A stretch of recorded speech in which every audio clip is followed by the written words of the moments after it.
Spike. Yeah, Spike.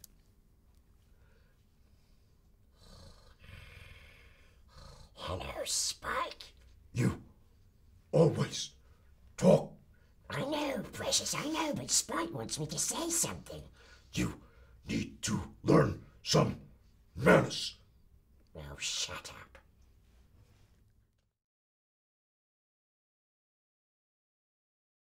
Hi, Daz.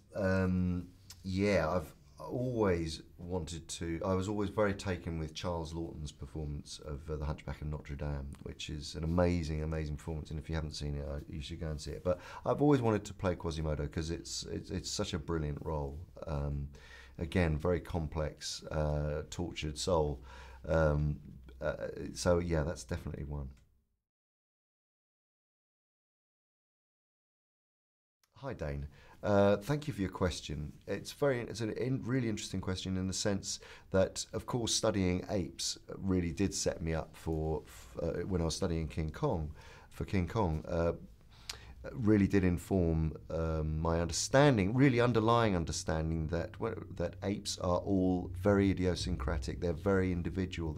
It's like saying you're studying humans. You begin to uncover so many different layers, so many different personalities, mood swings, ways of behaviour, and it really is difficult to, you have to really decide the character that you're playing based on the information rather than thinking, oh well, I'm studying ape movement, which is a very external way of looking at it. So, but having said that, all of that research into King Kong opened my eyes to the world of apes being very close to us as human beings.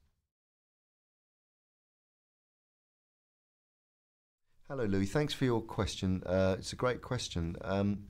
The answer is this: when we're working on these projects, you really are only thinking about the character that you're playing at any given time.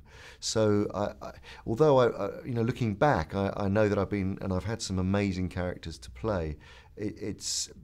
I don't think of myself necessarily as the way I think of them basically is that I'm lucky enough to play these roles for sure. And I've never drawn a distinction between playing a performance-captured role and a live-action role in terms of the approach to acting. So I see them all as acting.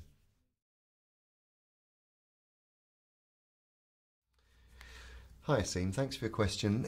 We're still in the very early stages of evolving Animal Farm, but I'll tell you this: we're not telling the story from the original point of view that Orwell wrote, which was a metaphor for Stalin and the Stalinist regime and totalitarianism. Our version, we believe, is if George Orwell were writing for 2014 or for today's audience, and we're trying to reach the same audience, i.e., it's called George Orwell's fairy tale Animal Farm. If we were telling an allegory in that sort of framework, who would be the political targets? And we're making a film really about corporate greed. And I suppose if you were to liken it or compare it to anything else that's out there, we are making a family film which is subversive but is as entertaining as, and we've called it The Wolf of Wall Street for kids.